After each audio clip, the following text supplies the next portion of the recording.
poverty and polarised communities. Hello and welcome to Britain in 2012.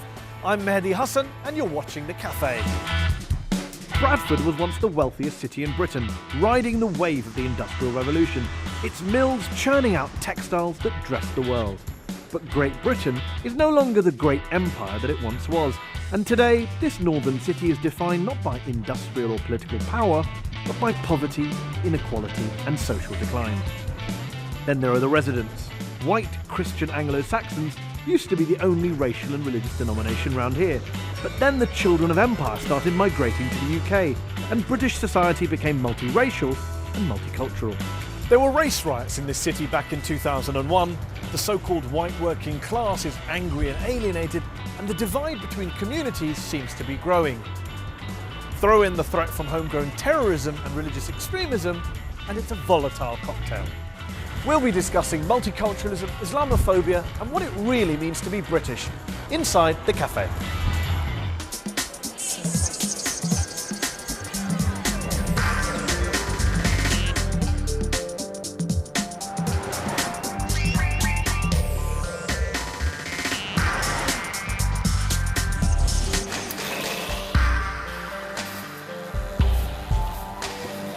Joining us in The Cafe today are Baroness Sayeeda Warsi, the UK's first Muslim cabinet minister and the co-chair of the ruling Conservative Party. She recently warned that Islamophobia has become socially acceptable in Britain. George Galloway MP took a stand against the war in Iraq and was expelled from the Labour Party. He went on to found the Respect Party, which in a dramatic by-election here in Bradford in March, overturned a massive Labour majority. David Goodhart is the director of the influential British think tank Demos. He says mass immigration has led to racial segregation that's undermining the UK's welfare state. Ratna Lachman is the director of Just West Yorkshire and a tireless campaigner for human rights. She warns that politicians and pundits exaggerate the threat of segregation for their own partisan ends. Jason Smith is the Bradford District Chairman of UKIP, the UK Independence Party, which argues that multiculturalism has divided British society and advocates a freeze on all immigration. And Arfan Nazir, or Naz, is a former drug dealer who now leads Consequence, an organisation that works with young people in Bradford to help them stay out of crime. In 2011, he won the Social Entrepreneur of the Year award. Thank you all for joining me here in Bradford. Sayeeda, I want to kick off straight away with you. What does it mean to be British? How do you define being British? You're of a British Pakistani background, you're now in the cabinet, in government. How would you define being British? I think it depends on what kind of a day you're having. Because look, it depends on what scenario you're in as to how you define yourself. When you're abroad, you define yourself as hugely British and English, and you accentuate anything that you may remotely consider to be British. I think it also defines value, it defines citizenship, it defines obviously your place of birth. For me now in government, it defines my government, who I represent. But I think it's not that easy in terms of being able to divide out different parts of your identity. And I think you very much bring out different parts of your identity depending on where you are at any one time. George, you're of a Scottish, Irish background, Catholic background. You've represented parliamentary seats here in England. How do you define being British? In a way, I disagree with the premise. I have absolutely nothing in common with Sayeeda Warsi, although I admire her in many ways. We hold the same colour of passport, but that's really it. I'm just not big on states, which are here today, gone tomorrow in any case. I always say my country is the future. My flag is red, and I am in tune with people who feel that way in every country in the world, and not in tune with fellow citizens of the same country. In any case, a country is made up of all the people in it. What it means to be British is dependent on who the person that we're talking about is. Would that apply also, I mean, you're within the United Kingdom, you're Scottish? I prefer Bob Dylan to Scottish folk music, and always have. And if the meaning of an independent Scotland, which may well happen, is that we have to listen to Scottish folk music around the clock, that's another good reason for not having it. Sayeeda, do you think you've got nothing in common with George? I think we've got a lot in common. I think, in terms of, of course, politically we come from different political perspectives. But for me, the Jubilee, the sense of the Olympics, the concept of the national anthem, I think it creates a sense of belonging for me. Well, let me ask you you mentioned values in your first answer. The Prime Minister, David Cameron, leader of your party, he gave a speech last year in Munich in Germany in which he said minority communities need to sign up to British values. Can you tell me what those values are that we need to sign up to? They're values of tolerance, they're values of respect, they're values about equality before the law, they're values about respecting the law of the land. And these are all values which I think whatever background you come from, whatever part of the nation you come from, whatever colour you are, whatever religious background you are, you can sign up to those values. And I think an interesting thing for me was... But aren't they values that apply to other nations as well? Why do they? What makes them British? I think there are things that are quirkily British. I said to my mum when she first came to Britain, kind of 40 odd years ago, from a little village in the Punjab, when she first came here, what were the habits and the kind of ideas that she saw immediately which she thought were typically British?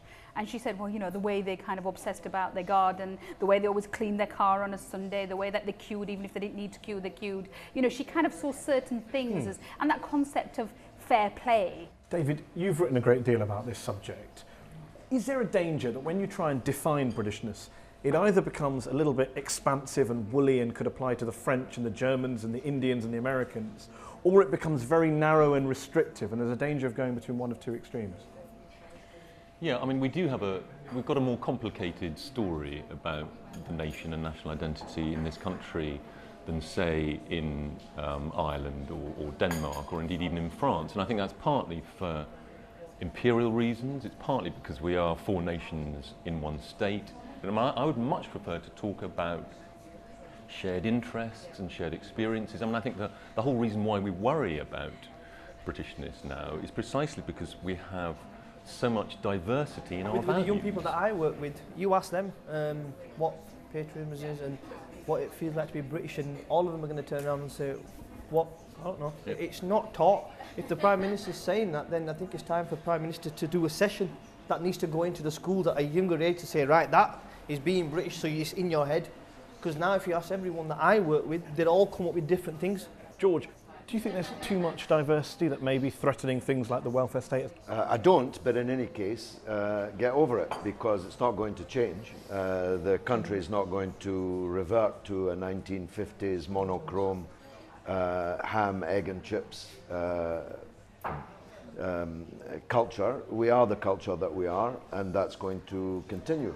Black people, brown people, Muslim people, Hindus, Sikhs, they're not going to disappear, and their children are not going to lose their faith, and they're certainly not going to lose their colour. So it's, I think, a bit of a false dichotomy, because we are what we are, and the only thing that mattered the most important thing that mattered in what David had to say was the word society. People who support the right wing in British politics, who constantly raise this issue about diversity and the need for British values and all this, what they're really doing is, whether they know it or not, rejecting the presence of all these different kinds of people. And that's particularly hard to accept, especially, if I may say so, from Saida, because the only reason these people are here in the first place is because we were there.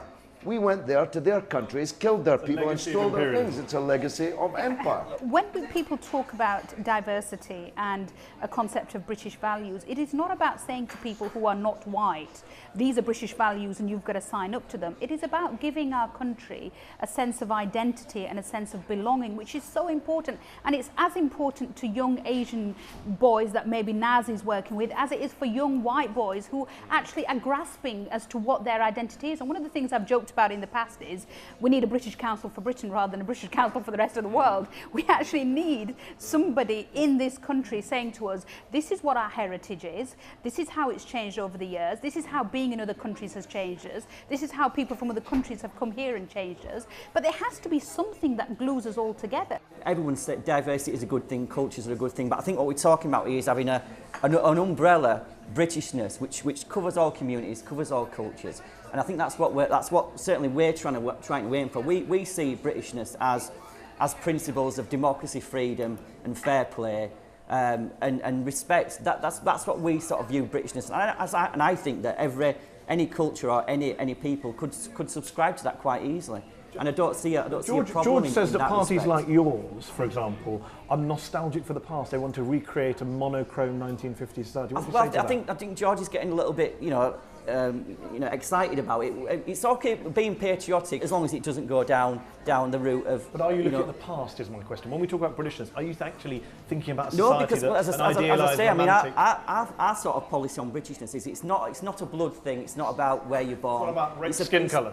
Not at all. It's about subscribing to a belief system of democracy and freedom and respect for others. And I think, as I say, I think everyone could subscribe to that and should subscribe to that. You do have to look to the past, because look, you only know who you are and you only can define where you're going if you're actually aware of where you came from. You know, to somehow say we're going to erase our history, good or bad, to erase what our heritage was, good or bad, or whether it falls into your view of life, is wrong. I mean, look, we have to absolutely accept, and I said recently, we have to first of all accept that this country does have a Christian heritage. We have to accept, but that doesn't mean that new faiths that have come into this country aren't just as welcome and aren't equal before the law. But to deny heritage in a way of trying to make everybody feel welcome makes nobody feel like they belong. Ratner, you came from abroad. You came here as an immigrant. Do you think this country has a crisis of identity? I don't think it has a crisis of identity. I absolutely think that, to talk about this kind of British parochiality shocks me. And it feels a little bit like you have absorbed the Tory spin,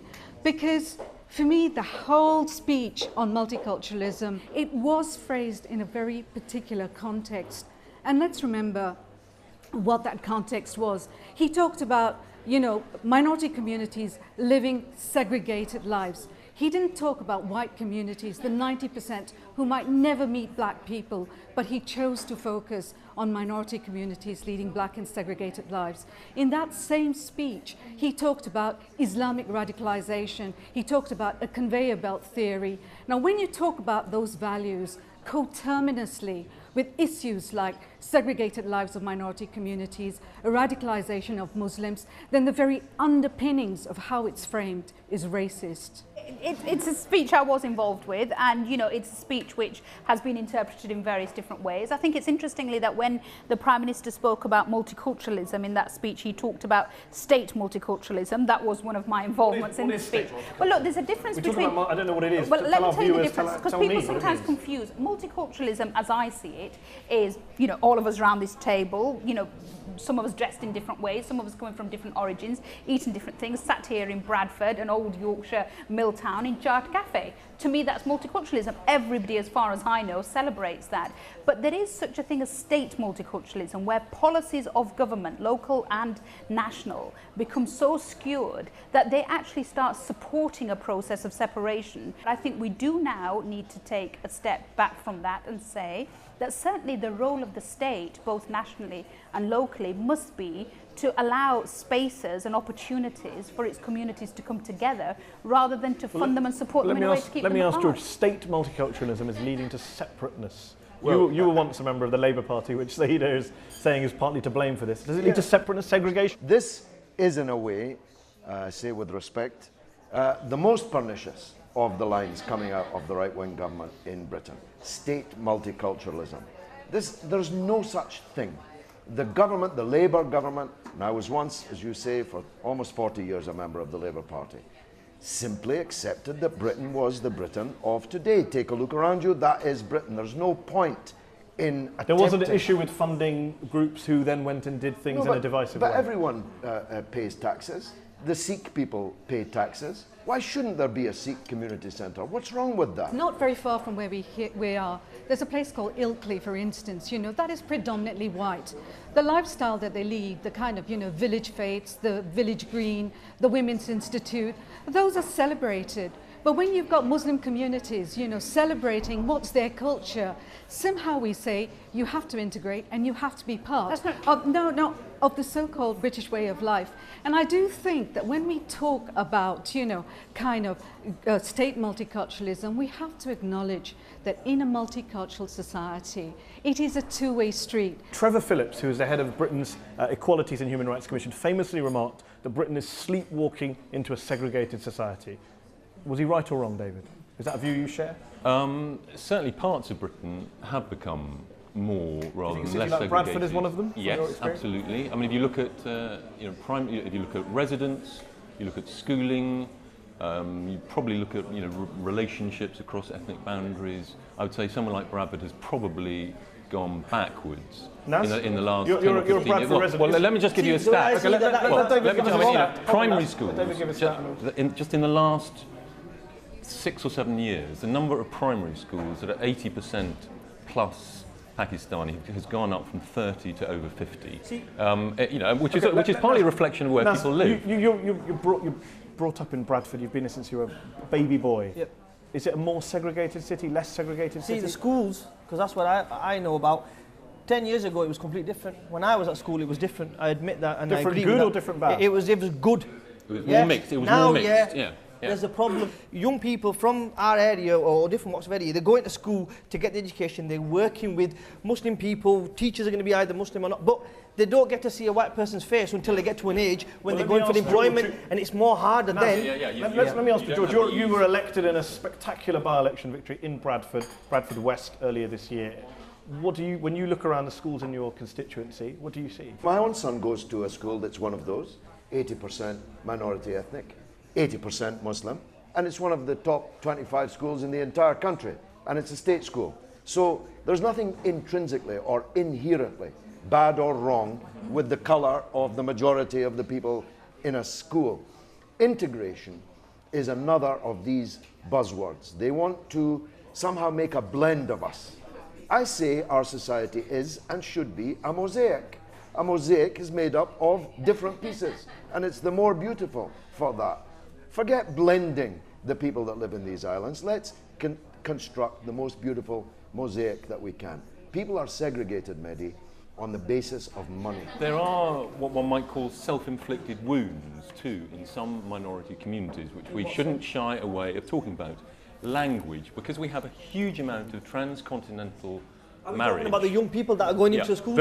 All of their language is 80%. absolutely accurate. I think the figure is the born in Bradford people say 70%. Why is it again about Bradford? Because we're in Bradford. Yeah, but 75, it's a national thing here. Why is it always bringing it to Bradford? 75 to 80% of even third and fourth generation Kashmiri kids in Bradford have at least one parent who came from Pakistan. Now that means that when they start school, they do not speak English. It's true of other minorities too, but they do not have English. They have a very kind of non-Western influence on them, so they start further back.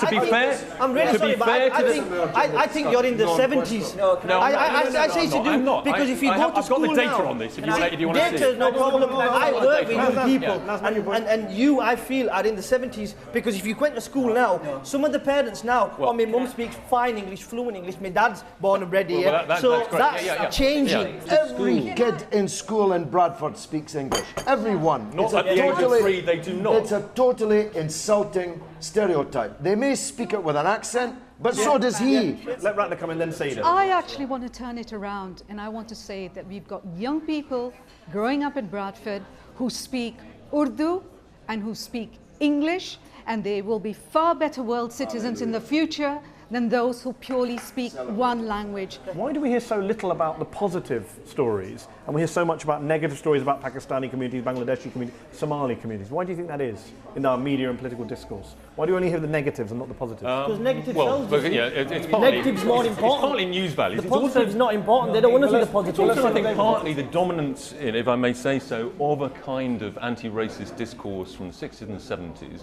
which is slightly sort of diffident about the very good performance of some minorities, because it sort of doesn't fit the idea that Britain is still a horribly racist society that thwarts everybody who is not white. And that is simply not true, but it's still part of a very dominant part of the sort of liberal discourse. Britain's not a horribly racist society, and people who think that are in the 60s and 70s. If you think Britain's racist, you've never lived in France. There's racism everywhere. I don't think that Britain is a horribly racist society, but it has a lot of horrible racists in it.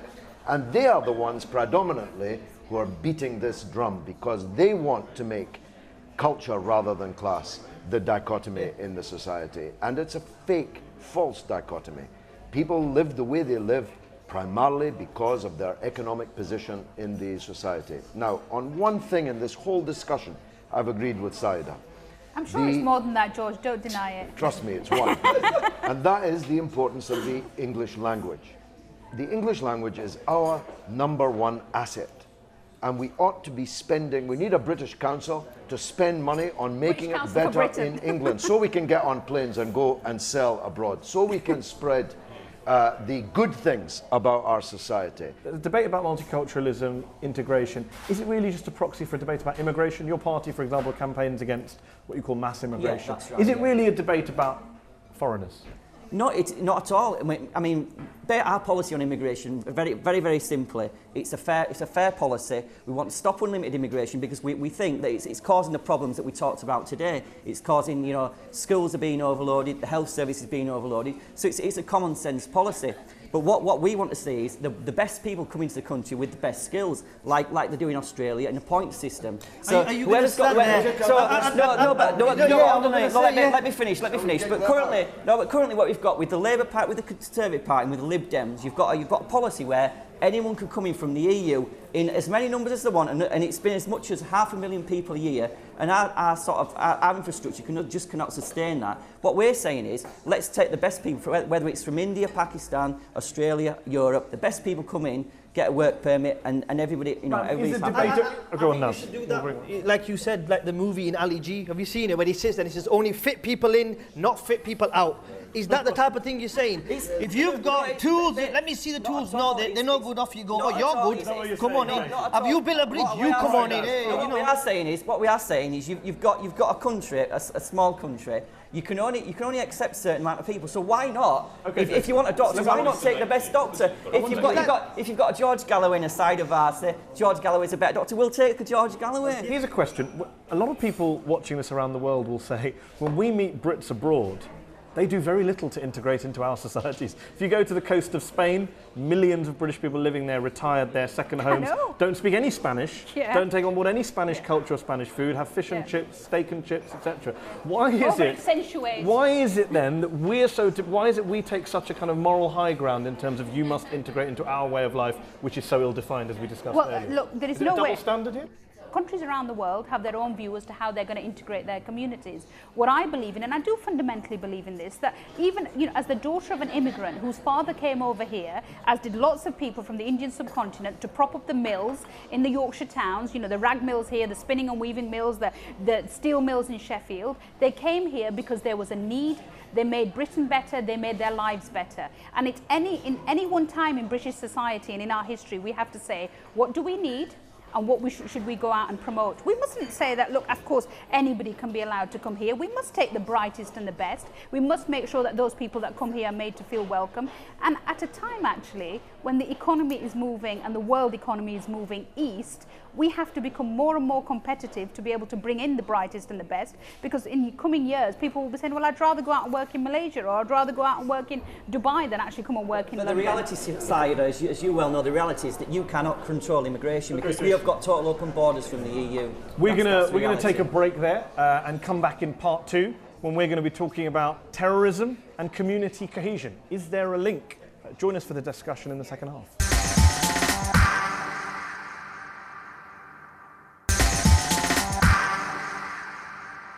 Thank you very much for joining us here in Bradford. We're back here in the cafe. We're talking about Britishness, identity, multiculturalism.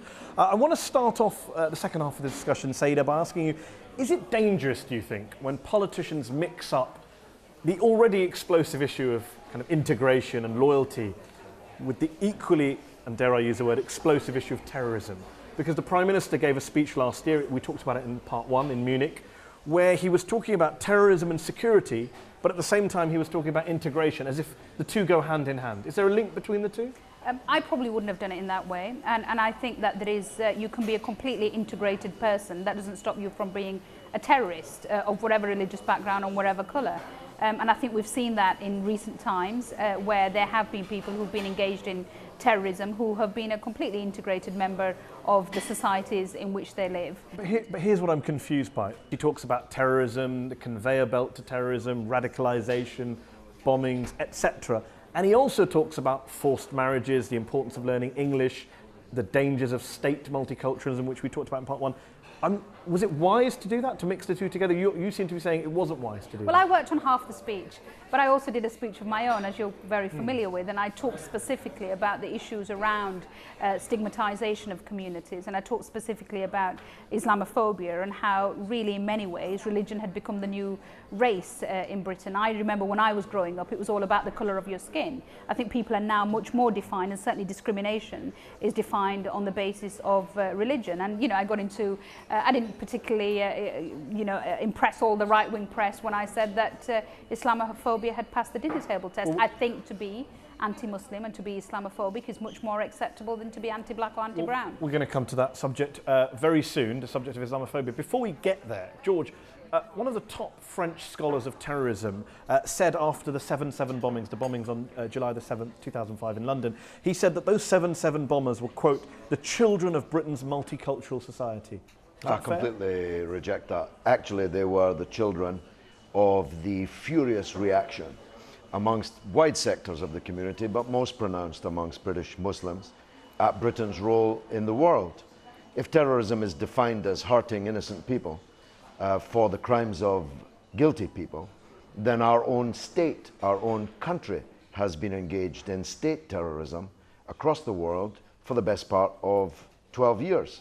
And that's what provoked, you saw from their own martyrdom videos, these extremists to explode themselves, destroy their own lives and their own families' lives, and kill very large numbers of entirely innocent people and maim hundreds of innocent people. So these are the product not of multiculturalism, they're the product of Britain's imperial role in the world and its role as a primary actor in state terrorism across the world. When we killed 1 million people in Iraq, how radical did we think that was going to make some young Muslims in our own country feel? We argued at the time that making war on Muslims abroad inevitably would produce war against Muslims at home and war from Muslims against the rest of us. So those people who say, whether they're in government or academia or whatever it is, who say if we had a more well-adjusted, what's the phrase, well-integrated young British Muslim population who felt more at home in the United Kingdom, that wouldn't change the terrorist threat one iota. What they really mean is if the British Muslims had ceased to be Muslims or had become less Muslims. But as they have not, inevitably watching their co-religionists being massacred by our country was going to produce a reaction. And at its George, most I think where I would disagree with you is this. Look, there are many, many people, including people like me, British Muslims and non-Muslims, who took to the streets and marched against the war in Iraq because they fundamentally felt that our country was about to make the wrong decisions and make the wrong calls. But what I do not accept is that people who took that view, who were deeply moved by the shock and awe that we saw day after day on our screens overnight, which moved me to tears when I used to see and imagine that there were families there who were having to go through this. I do not believe that the solution to that is you strap yourself to a bomb and you blow yourself up. Because there are people like me. I don't think anybody's saying that, are they? But we can't make that connection. You cannot say that because you see these scenes or because you are moved by these things, that the natural That's what they said. I'm telling you what they said in their martyrdom videos. Yeah, well, we are doing this because of what you did to the people in Iraq. This is very selective, David Mady. This is very selective. I mean, we had the Iran-Iraq war. Many more than 1 million Muslims were killed in that war, and there were no mass protests of British Muslims. It is that British Muslims are much more sensitive, and indeed Muslims throughout the world are much more sensitive to white Europeans or people of European origin going into their countries and killing them. I mean, there is a global politics here. I mean, why wasn't there outrage in the late 80s in the Iran-Iraq war? Because we weren't involved in the war. Yeah. But more than 1 million Muslims. I mean, if young Muslims in Britain are worried about Muslims being killed, why were there not mass protests over the Iran-Iraq war? Because they're not interested in Muslims being killed. They're interested in Muslims being killed by European countries. Young people that I work with, when we were asked a question, they said the same thing. We could stand on those streets, shout all the way, cause a riot. They're not going to listen to us. Our one voice isn't going to make a difference. And with the people that did what they did, they took that extra step for their own self, that they thought, right, I'm going to make a personal change. I'm going to do something that's going to shock the world. And unfortunately, it did. I think Naz has made an interesting point, because the problem with this is we've got communities, all communities, they don't feel represented by any of the politicians from any of the main parties. So I think that multiculturalism is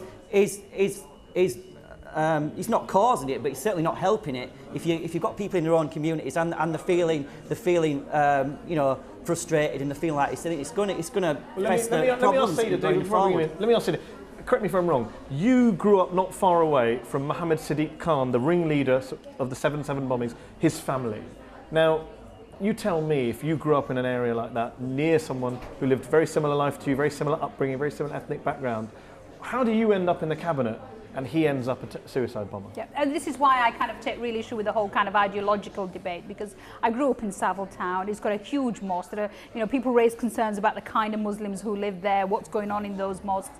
Sadiq Khan was married to, the guy was married to a girl whose mum was our dinner lady when I was at school. It was very much part of that community, and I felt that I wanted to make things better, and I felt that the route I wanted to take to make things better was to get involved in politics and to have my say through the democratic process. Why? Because that's the British way. That's what makes me British. Sadiq Khan was a teaching assistant. Shahzad Tanveer, another one of the bombers, worked in his dad's fish and chip shop. These were not people who were not integrated into society. Yeah, but it's about having an open mind. I think what you find in many situations is that, look, you can either have a strong open identity, which I feel that I have. I am Muslim. I'm deeply proud of that. I have Pakistani origins. That's where my parents come from. I was born and raised in Yorkshire. I'm deeply proud of that, and I'm deeply proud of being British. But I feel that I can have a very open identity, and I can accept other people's identities, even if they're not my identities. And I think that's the difference. Can we have a open, strong British identity, or is that British identity going to be a closed, narrow one? There are 16 far-right extremists who are in British prisons. We have got an entire movement of EDL, who go in the English Defence League, who are far-right, who go into communities where there are black and minority ethnic people. Now, this is part of the continuum of British society, and you won't ask a white person. I wouldn't say, well, George, there are 16 people in prison for far-right offences, for bomb-making equipment and all the rest of it. Why are you not like that? Or why are you not like that? But somehow, when it comes to Muslims, we're prepared, to take that leap and blame the entire community. That's a fair point, isn't it, David? No, I mean, there is a global problem of Muslim societies not doing well, being subject to conflicts, both internal and external, and that has spilled over onto our streets British Muslim communities in the last couple of generations. And I do think there is a connection with the multiculturalism story. I mean, I think our failure to offer sort of pathways to citizenship, if you like, to young minority and in particular Muslim boys and girls, young people, has meant that they've been somewhat apart. They've been adrift, and it has been partly reinforced by multiculturalism's tendency to put your minority identity before your national identity. Well, let me finish. And if you look at the data, there's an extraordinary degree of sort of aggressive religiosity amongst younger Muslims. It is not reflected amongst the first generation or second generation that is so that came unfair. here. It's not unfair. It is very well attested. You're a young British Muslim. Do you have regressive religious views? Well, I mean, that's The way a silly question, why is it? Why is it? I Because mean, he's actually one right. man. You're talking about the whole giving phenomenon. you Muslim. Listen, at the end of the day, with young people, like you were saying there, they were two from the same area, and it's down to each individual. Life's full of choices, and every choice has a The consequence. in-between generation, second and third generation minority, and in particular Muslim kids who feel sort of lost between their parents' culture, often rather sort of traditional folkish version of Islam, and a British society which they feel, rightly or wrongly, doesn't accept them, and they become, I think, particularly susceptible. I mean, obviously not very, very few of them become terrorists, but they become susceptible to paranoid political, the extraordinary number of people who David, think it was the Jews that did 9/11. I'll bring in George in 1 second. I just want to ask David one question, because you didn't like me reducing it to now. Let me just put statistics to you. Gallup did some polling of British Muslims in 2009. They found that young and old British Muslims alike were more likely to identify with the Britain than with their non-Muslim counterparts, more likely to want to live in mixed areas. How do you explain those polls then? I think that it's completely consistent also with the idea that British Muslims, more than almost any other Muslims in the world, identify first as Muslim and only second as British. French Muslims, only 40%. It's 82% of British. These are perfectly consistently together. And there's nothing wrong with them. What David's effectively saying is that British Muslims, many of them, he called it aggressive religiosity. Regressive, I think was his phrase. Aggressive. Aggressive. He said aggressive religiosity. 35% of young Muslims want apostates killed, whereas only 7% of the over 50s do. I never careful met, with some of these polling, but I never met a young British Muslim who wants apostates killed, so I missed that 35%. That's a pretty big elephant. You didn't know a 3-year-old who couldn't speak good English in Bradford? That I didn't see. What he's really saying is that British Muslims are too Muslim for his liking. The reality is, British Muslims have, first of all, every right to be as Muslim as they like. It's none of your business, Simple. Their religious feelings. He complains that they put their religion before the state that they live in. Got news for you. So do I, and have always. If you ask me to choose, if you ask me to choose, or my mother or my grandmother to choose between their religion and the state that they live in, trust me, they'll choose their religion every day, because religion is forever and in the next life, not just here. You said you only agreed with Saida on one point earlier. Yeah. Saida mentioned a speech that I just want to, in our remaining moments, talk about, that she gave last year, I think it was, about how Islamophobia had passed the dinner table test. Yeah. I'm assuming, correct me if I'm wrong, that's a view you would share. It's the second thing on which I agree with her. The responsibility is people like David, who are liberal, guardian types, who talk about Muslims in a way they would never dream about talking about black people or about Jews or anybody else. The very phrase aggressive religiosity, would he describe a Jew as an aggressively religious Jew or aggressively religious George has made quite a big Christian? allegation. Let David come back in there. The main responsibility lies with liberals like him. I mean, you just look at the data of what young Muslims think. I mean, not all of them by any means. It's a minority, but it's a very large minority with worryingly paranoid views about the world. They're not paranoid. You are out to get them. Hold on. Before I come to Saida, the dinner table test, Islamophobia, has it passed the dinner table test in modern Britain? Is it now the subject of polite conversation?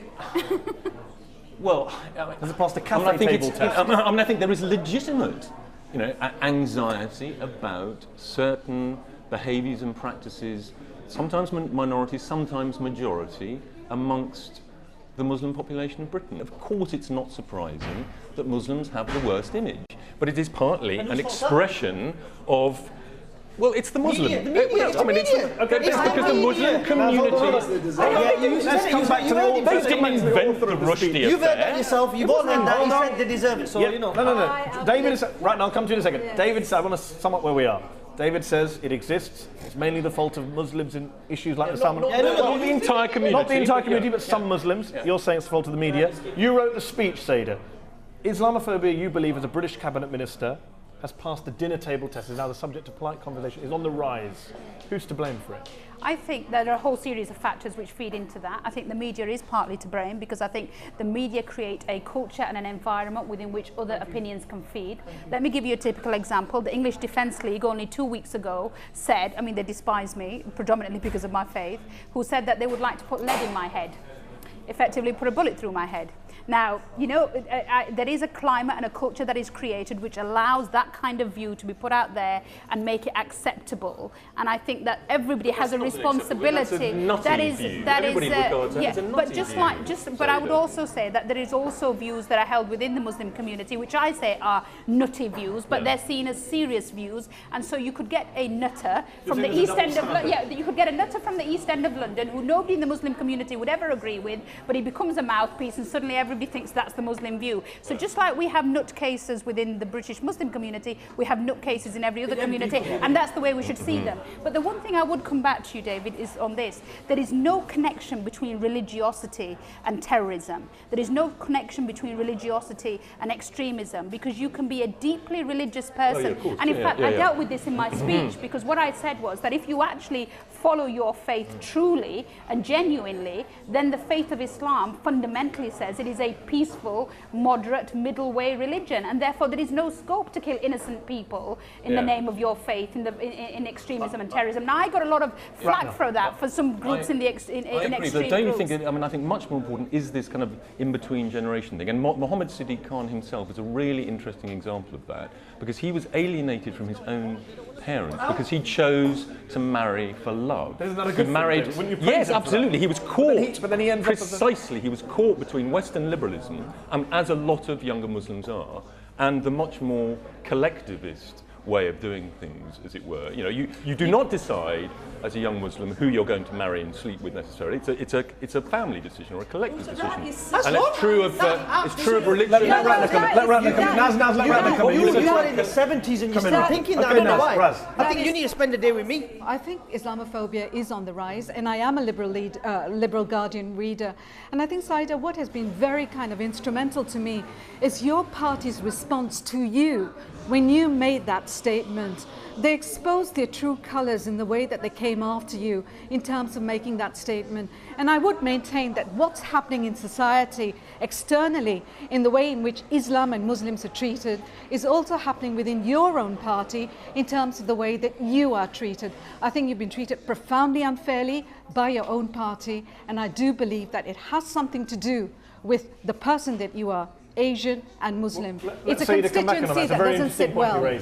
You are someone who has broken through all sorts of glass ceilings. A lot of people say you're an evidence of why there's no Islamophobia in Britain. How can it be an Islamophobic country if there's a Muslim cabinet minister? And yet others, as Ratna pointed out, say your treatment shows that Islamophobia is alive and well in Westminster, in the political establishment. What's your own take? Well, I think the fact that I became, a cabinet minister, first Muslim to become a cabinet minister, and actually was at my first cabinet meeting on a really warm sunny day in a shalwar kameez, says a lot about the confidence of where Britain is today. And let's not take that away from the discussion that we've been having today. It is a great place, and very good point. And if I had a choice to live anywhere in the world, this is where I'd make my home, because of the fact that it's a place where I feel that I can express my faith. And I have a feeling there's a but doing coming. That. But, and of course there's a but in all of this, the fact that having been there, I made this speech and I'm still there, means that of course there are challenges. Of course, do you know something that I don't? But of course there are challenges.